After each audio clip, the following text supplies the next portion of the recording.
You all know what to do when I say action, right? 3.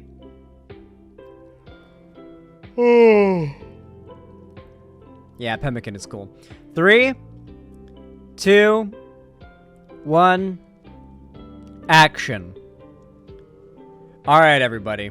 So, as you all know, there has lately been a lot of discussion about whether or not Gen Alpha, the newest generation of young people, the generation that has come after Gen Z, Zoomers are no longer the youngest anymore. Gen Alpha are the new ones. Whether or not Gen Alpha is doomed. Now, to be fair, there are some pretty big issues that Gen Alpha is facing, which are pretty much just even worse versions of the issues that Gen Z faced before them, and those were just worse versions of the issues that millennials faced before them. The fact is that for the last few decades, the last few generations, American schooling has been utterly fucked. It has been the bare minimum of it has been the bare minimum of what can educate people on average to the bare minimum of what is necessary to function in society. That is what American education has been for a long time. But then, something happened, and that something was COVID. COVID hit, and for multiple years, Gen Alpha, or a big chunk of Gen Alpha, literally entered their primary school years homeschooled, with online schooling. And then after that, with like a really, really weird introduction to normal schooling, akin to if a homeschooler entered normal schooling in like middle school and had to like acclimate to it before they could really dedicate themselves 100% to their studies. So this has led to a very significant and obvious setback in the educational development of Gen Alpha. Notably, Gen Alpha kids are behind quite a few grade levels, and their reading comprehension is not great. Not really the best thing, honestly. So, with that in mind, I got a video here from a YouTuber named Sir Sugar Meat. Wow, what an amazing name, Sir Sugar Meat. I don't know why, but I fucking love that. And the title is, "The Gen Alpha Situation Doesn't Surprise Me as a Former Teacher." Now, I'm not a former teacher. I don't know a lot about education or kids or anything like that, but assuming this woman's credentials are valid, we're going to trust her here and see what she has to say about this, because, you know, a teacher's perspective on the way that kids think and develop and how the education system is failing them is a pretty good perspective to have. So let's go ahead and give this video a watch. Of course, really quickly, I'll be dropping the link to it in chat so you guys can go send support to the original creator. I will not, of course, be watching the whole video on stream because I don't want to upload a whole market substitute for it, but we'll be watching a good chunk of it to use as like a point of conversation here, because overall, I do want to say, I think most of this are, what's happening here is there are real issues Gen Z is facing, or not Gen Z, Gen Alpha. There are real issues Gen Alpha is facing, and those are being used to fearmonger about Gen Alpha being doomed in the same way that older people have fearmongered for every generation before. And yet, Gen Z wasn't the end of days, millennials weren't the end of days, Gen X wasn't the end of days, boomers weren't the end of days, though they actually might end up being, ironically enough, boomers might be the ones that end up being the end of us all at the end of the day. So, yeah, that's the ironic thing out of all of this. The boomers are the ones that have doomed us all.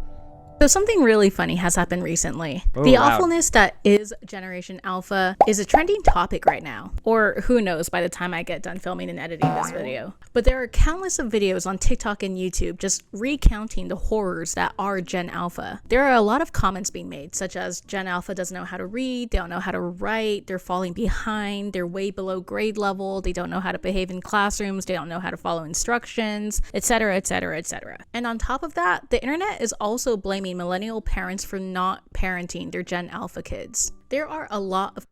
This is actually a misnomer, the idea that millennial parents are poor at parenting.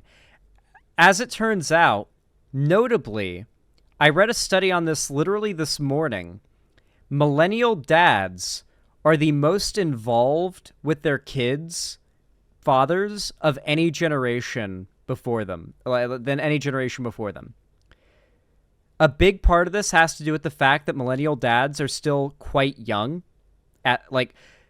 Each generation, starting with millennials notably, has kind of retained a certain respect for things they enjoyed in their youth. Video games, cartoons, comic books, movies, things that kids will enjoy while growing up, which means that millennial parents still tend to retain things like a tolerance to try out a video game with their kid, or to watch a Marvel movie with their kid, or to watch a cartoon their kid likes. Millennial dads, unlike any generation before, are willing to sit down and do stuff with their kid that their kid likes, that most adults before them wouldn't be willing to just like sit down and enjoy with them. And this has led to a pretty interesting change in the statistics, where millennial fathers are the most involved parents of any generation before. It's pretty interesting. It's really interesting. And I wonder if I think it's actually more Gen X parents that are probably the biggest issue, right? Because if you're having kids, like my mom is Gen X, but she had me really young. Like most people having kids now, or who had kids like in their 30s and who are like raising their kids now that are like Gen Alpha, are Gen X. Like Gen X is the big time parent generation right now. Of Gen Alpha. Millennials are like the new parents, you know? Like they're the ones who are just getting into parenthood still. So it seems like this is more of a Gen X parenting issue than anything, right? Conversations going on right now about why that is. Is it because of the pandemic? Is it because of Gen Alpha's overdependence on technology and iPads and iPhones? How could we have let this happen? Okay. Listen, guys. I'ma be real here. A lot of you guys are giving Gen Alpha shit about how they're like dependent on technology, right? But think about it like this. How many of you remember being in school and your teacher telling you need to learn how to do quick addition and subtraction, you need to know your multiplication tables, and you need to know how to do quick division because you won't have a calculator in your pocket all the time? How many times did you hear that from your teachers as a kid and you rolled your eyes because you had a flip phone in your pocket or a cell phone in your pocket? And it's like, yeah, no, I'm always going to have a calculator in my pocket. Now the calculator in my pocket can do long division, advanced calculus. It can tell me literally anything. I can just ask it a math problem and it can solve it for me. That's the kind of technology we have now. And the technology that today's kids are growing up with is just going to get more and more and more advanced and capable. Which means, at the end of the day, learning how to do basic shit like that, as fundamental and important as it may seem to us, honestly, the real valuable skills in the future are going to be the kids who are going to be successful in the future are the kids who are learning how to use ChatGPT to write their essays. I hate to say it, but the kids in like middle school who are already using ChatGPT to write their essays, who are immediately jumping onto new technologies and using them to get like ahead in school, even if it's like not the way they're supposed to, those kids are going to do well. Those kids are going to need to use tech. The problem is the world is getting more and more tech focused. Tech jobs are taking over. Just like with the calculator at being in your pocket with a phone, nobody makes a living calculating shit in their head anymore. That's not like a thing people make a living off of.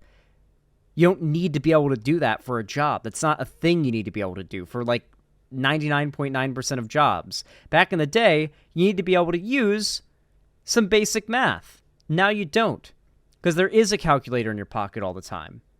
You can't just use an app or like something to like level something or like equal out a checkbook or whatever, right? or balance a check, right? Like anybody can do that. And back in the day, you couldn't, right? Technology is advancing. And honestly, the skills that are going to be most valuable to Gen Alpha are going to be adapting to that technology so they can use it for their benefit.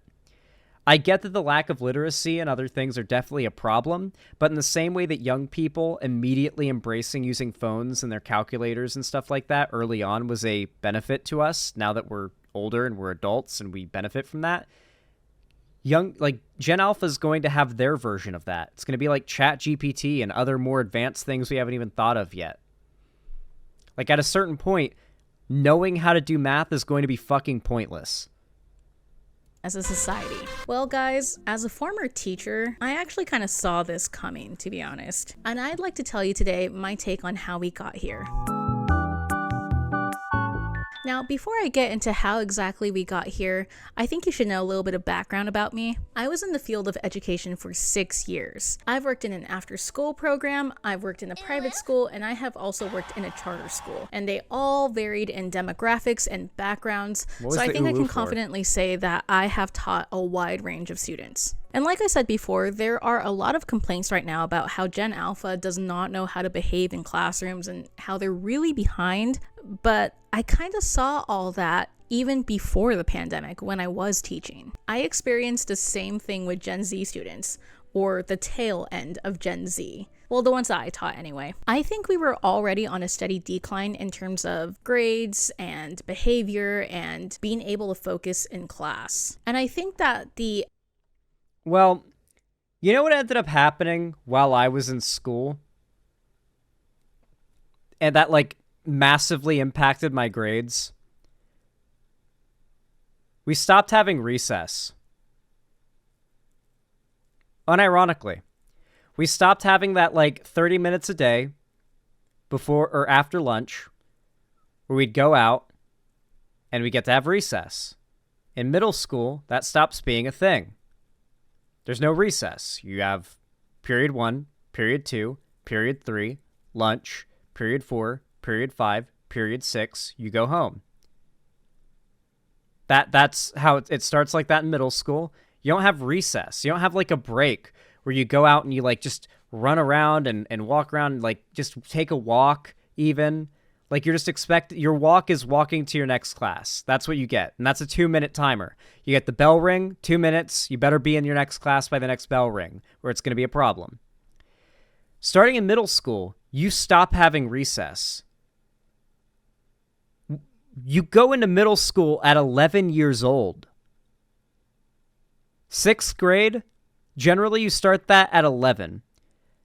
Imagine taking an 11-year-old, putting them down for 6.5 hours, and expecting them, besides 2-minute intervals between each hour where they have to walk to the next class diligently with no distractions, otherwise they're going to be in trouble, and then their one lunch break where they have to sit down, get their food, and eat quickly, otherwise they're not going to have food in their stomach for the rest of the day. That is your day, and you expect these kids to not literally fucking hate school and not try out of spite. I'm gonna be honest, when I was a kid, there was a certain degree to which I didn't try in school out of spite. And a lot of kids didn't try in school out of spite. And the kids who did try in school tried out of fear. Fear of their future and what would happen if they didn't work hard. Fear of what their parents might do if they got bad grades. None of them wanted to be at school. None of them wanted to learn. Nobody wanted to learn. You get 5 minutes, Sam? It was 2 minutes at my school. Don't know what to tell you. The added stress of the pandemic kind of just exacerbated all of our pre-existing problems. When you look at why I quit teaching videos on YouTube, there are a lot of veteran teachers commenting on those videos saying that they have already been witnessing a steady decline of classroom behavior over a span of 10 plus years. But why is that? What caused this if not COVID? Well, let me tell you about my personal experience with teaching and why I left the profession in the first place. We decided 11-year-olds are too old for recess. I had left my teaching job at the end of 2022. And you know what else also stopped really being a thing when I entered middle school? Art classes. Oh, we did have PE, by the way. Like, PE was the closest you would get to recess, but PE wasn't recess. It wasn't it's not the same. It's not the same. It's, yes, they try to tire you out, and you did get to exercise a bit, and that was good. But, like, there were days where it rained. There were days where the teacher just decided we were going to play, like, baseball or softball, and we had to stand in a place for, like, 10, 15 minutes at a time. And it's like, okay, well, this isn't even, like, really getting to do anything. So, like, depending on what PE teacher has you decide to do that day, you know, it's not even really all that much of anything. But sometimes the PE teacher is just like, fuck it, run on the track for 15 minutes. And it's like, yes, that was the best. That was the best, was warm up and cool down, where we got to walk and run on the track for like 5 to 10 minutes before and after PE, because that was the time where you could walk with your friends and talk and just burn some energy while talking to your friends without getting a teacher yelling at you. You know, it was one of the few times in the day where you could actually enjoy the friends you made at school. The fact is that school is a prison for most kids. Kids see school as a prison. I saw it as a prison. All my classmates did. And most kids now see it as a prison. And if kids don't enjoy doing something, they aren't going to apply effort to that thing. It's as simple as that. And they aren't in the wrong for it. There's nothing wrong with them for that. That is how humans work. People don't like to apply effort to things they don't enjoy. It's literally the same thing we talked about with the topic of the 4-day work week as well. Even adults working in RV manufacturing work harder and are more productive when they have an extra day off. That is the adult version of a recess break, right? Kids are the same way. That recess time is a valuable, valuable break. And you know what's the worst thing as well? There's no mandatory recess for elementary school, though. There is recess in elementary school, or there was when I was a kid, but it wasn't mandatory. So if you were behind in your work and your teacher wanted you to catch up, you know what time you were losing out on? Recess time. So the kids who are the most in need, like the kids with ADHD who are behind in their work, who have bad grades, and they have to they have to stay behind and like do extra credit, they're the ones who are losing out on recess time and not getting to burn that energy. So that feeds the problem even worse. That's what happened to me when I was in elementary school. My grades would be fucked up, which would cause me to have to do extra credit, which would have to happen during recess time, which meant that during class I was like pent up on energy and I just couldn't focus because I was thinking, like, my leg would be tapping, my legs would be bouncing. I just couldn't think and I couldn't focus, and that would feed the problem even further. And there would be weeks at a time I wouldn't get recess because I'd have times tables to fill out or something, right? And that's a lot of kids with ADHD, their experience, even in the grades where you do get recess. It's a big problem. Kids are hyperactive. You can't expect them to sit down and pay attention when they have lost any outlet through which they can express their hyperactivity. And it's especially bad when you've got a lot of kids with ADHD and who aren't like neurotypical and who need like some level of accommodation for their learning. And for a multitude of reasons. Now, shockingly, pay was not one of them. Californian teachers actually get paid pretty decently in comparison to other states. But there were some reasons why I quit that coincide with a lot of other teachers' Okay, let's not pretend like pay is not a part of it, though. Like, teachers do need to be paid more, and schools need to be funded more. Schools do not need to be funded based on local property tax. Reasons for leaving. Some of those reasons include students' bad behavior, students' lack of motivation, parents unwilling to work with teachers to correct their students' behavior, and the job overall affecting my mental and physical health. Yeah, let me talk about that last one real quick though. Man, the stress of the job was so much that I regularly had anxiety attacks. There were some days during my teaching profession where I would just be crying, like during one of my off periods, and I would think that I could get it together within that off period, but I just couldn't, and I'd have to get a sub to cover for me for the day because it was just that bad. Because I get so anxious about how the kids were gonna tear into me that day. Like, legit, you have to be really emotionally strong to handle teaching, and there are just, you know, everyone has good days and bad days. Just like any other person, I have my own it's life, real. and I have a No, kids are brutal. I mean, listen, dude, guys, you've been kids. I'm sure you've seen how fucking brutal kids can be to other kids. Do you remember how fucking, like, brutal you were to the teachers when you were kids? Imagine that from the teachers' perspectives now that you're an adult. Like, what it would be like to have a bunch of little shitheads. You can't even, like, they get to shit talk you as much as they like with their little shit-eating grins, and you can't hit them. You're not allowed to hit them, no matter how much shit they talk. No matter how much they hurt their feelings and bruise your ego, you can't just go, not allowed. Not allowed. That will destroy your mental health. Zan, what the fuck? I'm not saying you should hit them, to be clear. I'm saying you're not allowed to, and your job mandates you sit there and take it. It's rough, okay? It's rough on one's mental health. Let's not deny it isn't.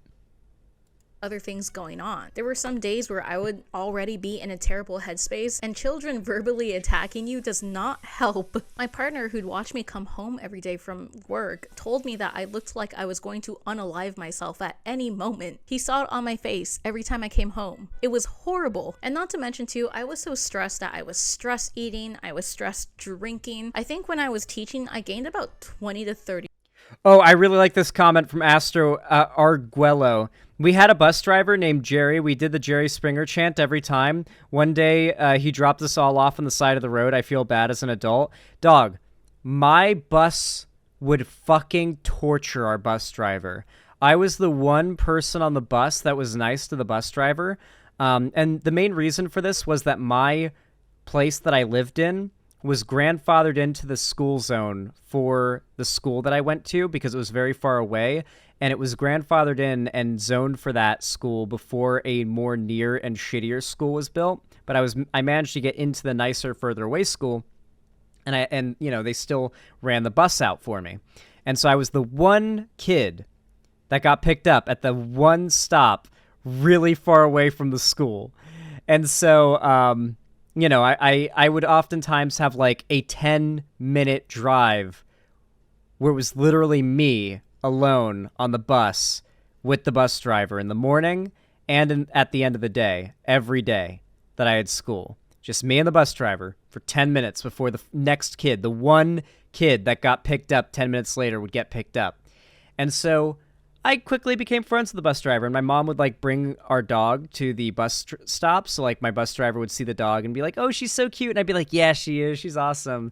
And we'd talk about my dog and stuff. So I was very nice to the bus driver. This was especially during the afternoon after, 8 hours of being pent up at school, right?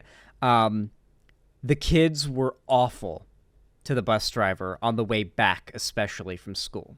Now, to be fair, the bus driver wanted to listen to the Golden Oldies radio station, which, as you can imagine, a bus full of 11, 12, and 13-year-olds do not want to listen to, for the most part. I didn't mind because I'm very into, that type of music. But a lot of these kids did not want to listen to it, and they wanted to listen to, like, the modern pop music, right? That was on a different radio station. So there was a constant tug of war between the kids and the bus driver on what radio station would be on. Not only was the fact that these kids were always screaming, yelling, throwing shit around, making a big ruckus, the normal shit, but there was also the fact that the kids were constantly chanting, yelling at the bus driver to change the radio station off of Golden Oldies to pop music, like modern music, At the time, that was like, you're going to I'm going to date this story so much. This was the type of music that would play when she would turn on the channel that the kids wanted to have on. Let me think of one that was like really popular back then. How's it go? Party rock is in the house tonight. Everybody, that song. Yep. Coin Dog, you got it. Fucking, that's the kind of shit that would be on the radio. That dates this video for you, okay? That dates this story for you. Not this video, this story. I'm so brain broken by being a YouTuber. That dates this story for you. And so they would scream at the bus driver and bully the shit out of her. No, being a teacher is absolutely mentally exhausting. And, like, don't get me wrong, at least I think this has always been a problem, but in my experience, Gen Z kids were very, very rude and awful to teachers, even great teachers, even really nice teachers and other staff. And there were always going to be kids that are a problem, but I do think it was like maybe worse than it used to be. I had a really great teacher named Mr. McManus, and kids gave him a lot more shit than he ever deserved. And it was just like, I don't know. I don't know if the problem was always that bad. You know, I always feel like maybe back in the day there was that one trickster kid, but nowadays it's like half the class is like that, you know?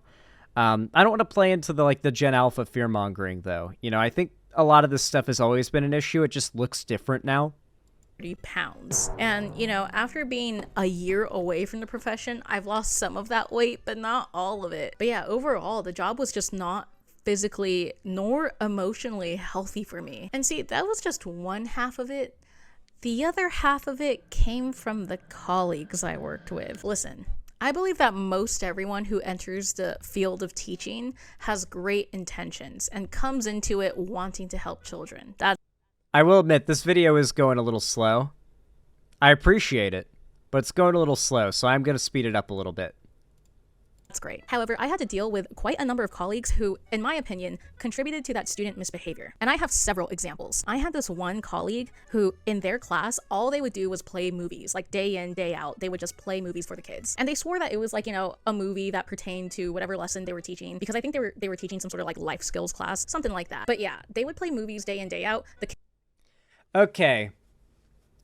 Life skills is the one elective class that I think, like, everybody should take, guaranteed, no matter what, like, you plan to do in life. That is the one class in school where they unironically just straight up teach you what you need to know for the real world. Like, they teach you how to balance a check, they teach you how to pay taxes, they teach you how to, like, just do basic, like, taking care of a house and, like, preparing for, like, it's a elective, and it's one that's seen as like a blow-off, jerk-off class or whatever. You just don't even try or whatever. It's really easy A. But it's a class that teaches genuinely useful skills, the kinds of skills that teenagers are like, or even adults these days are like, why didn't they teach us this in school? And it's like, because you didn't take home ec or life skills. Like, that's... Like, if your school offered that, you really should take it. So they're very valuable, like, electives.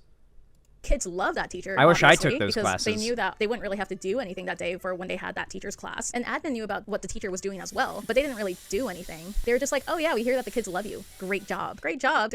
They're playing movies for the kids every day. How's that contributing to their education? Is there really much you can learn from Fast and Furious besides family? Family. Then there was this other coworker of mine who tried to motivate kids by promising like a fun non-school related activity for them if they did their work, which, like, you know, okay, sure, that could be a thing. That could be a motivator, especially with kids who like are already not very motivated by school. But here's the thing though, that teacher would always give in to the kids and do the fun activity. You know, it was unironically the best way that a teacher could handle this entire fucked up system. Another Mr. McManus name drop. I wonder if he still teaches. If he still teaches, I hope he hears my praise of his teaching skill, because he's really good at it. I'll admit, and I hope this doesn't end up being insulting to him if he does still teach. He was a little bit on the older side when he was my teacher, so he might have already retired. I feel like he might have already retired by now. But what he did was a couple of things. So he would, at the start of class, lay out what our work was for his period. He said, we have a lecture. That's what he would call it. Like, we had a lecture, which was basically him reading from our textbook. And he would also stun lock on everything and tell, like, a really elaborate story relating to the topic he'd read about, because he was a very worldly guy who'd done a lot of traveling, so he had a lot to talk about from personal experience relating to the things he'd talk about. He was our geography teacher. And so he would start by telling us, this is what we're doing today. We're going to start with a lecture, and then you're going to fill out notes as I'm talking to you. I'm going to specify what you specifically want to fill out notes on. Then you're going to do a pop quiz on those notes to help, like, retain that information. And then once you finished it, I'm going to grade it in front of you. It's a very fast, quick thing to finish, like yourself, and it's a very fast, quick thing for him to grade. And if you get a B or higher, then you get to go work on the mosaic. And what he would do is he'd do the lecture. We would write our notes while we listened to him. And then we'd get to like sit back between writing notes and listen to his story, or his story would give us time to finish our notes if we were slower writers, which is perfect. And then once we finished that, we would go on to the pop quiz. He would hand out the sheets and we would fill it out. There would usually be 20 what's it called? Multiple choice questions about the topics that we had just like learned about. And then there would be like 6 write in the answer topics, right? Where it'd be like they'd ask a question, you have to actually write out a sentence or two to answer it. And then you fill that out. And that would be like a module from the textbook. That'd be like a region and historical event of the region. That'd be what it would be about. You turn it into the teacher. You would have to wait in line if you were like, not the first to go up. And he would grade it right there in front of you. And if you got like a C or a D, he'd say, nope. Go back and reread the textbook, and then I'll give you a new sheet. And that's how he'd do it. And you could go up and ask him, like, to specify on a topic, and he'll elaborate on it. But, like, he'd try to make it quick, and he'd grade through things. And most of the time, you'd do well, right? You would get through it. And so he would let you go and work on a mosaic. He had this big, like, metal, like, frame, and then this sort of, like, backstop of I don't even know what. And he had this like plaster type thing that would come out of like a gun looking thing, like a little tube gun. And it was like this brown paste. And he had a bunch of broken up pieces of ceramic tile that were all sorts of different colors. Some were shiny, some were dull, all different colors. And he had like drawn out the color and shapes of everything already. So like we already had like the design worked out and everything. So we would just get to like work on the mosaic, and they'd be put up all around the school when they were done, and we'd get to sign them too if we'd worked on them. So they were all up around the school, and we get to see our hard work afterwards. And it was fun to work on the mosaic and quietly talk to your friends while working on it, while everyone else finishes up their work. And while we were doing our work, by the way, while we do the pop quiz, he would play like classic country music, like not like modern shit country music, like golden era country music. Like it was the good shit, like the actual pleasant, nice to listen to, relaxing stuff. So it was like very quiet, very light, so you could tune it out if you needed to. But like, yeah, it was nice. Nope, if it's the country you're thinking of that you hate, Akira Tanaka, then you're not thinking of the right country music. Yeah, like classic country music. Yeah, like Marty Robbins stuff, yeah. Like Willie Nelson and stuff. Johnny Cash. So yeah, it was pretty awesome. It was really nice. It was like it was the class that I looked forward to the most. And he also did a lot to like dedicate, like, okay, if we were able to get all of our work done early and have a day saved. Yeah, like Black Velvet by Alana Miles was literally one of the songs he would play too. Yep, you got it, Versus. That's a good one. On top of that, something he would do is if we got our work for the week done on Friday, what we would do is we'd go outside and there was a garden, a school garden that he had specifically put in the effort to create with the help of students during his periods, and he had gotten the permission to create from the student, like from the office and everything.